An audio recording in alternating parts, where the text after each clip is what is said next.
தாவேக தலைவர் விஜய் அவர்கள் தமிழக அரசுக்கு எதிராக விமர்சனம் செய்து வரும் நிலையில் முதல்வர் ஸ்டாலின் அவர்கள் தாவேக தலைவர் விஜய் அவர்களை மறைமுகமாக சாடியுள்ளார். அரசியலுக்கு வந்து எல்லா கட்சிகளுமே திமுகவை அழிப்போம் ஒழிப்போம் சொன்னாங்க. ஏன் இப்பவும் சில பேர் பேசிக்கிட்டு இருக்காங்களே, இப்பவும் திமுகவுக்கு நாங்க தான் மாற்றணும் பேசுறாங்க. என்ன மாத்த போறாங்க?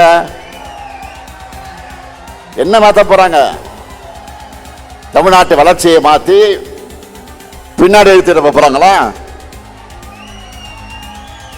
நம்ம கொள்கைகளை விட சிறந்த கொள்கையை யாராவது பேசுறாங்களா? மாற்றம் மாற்றம் என்று சொன்ன எல்லாரும் மாறினாங்க, மறைஞ்சு போனாங்க. ஆனா திமுக மட்டும் மாறல, தமிழ்நாட்டு மக்கள் மனசுல இருந்து என்றைக்கும் மறையல.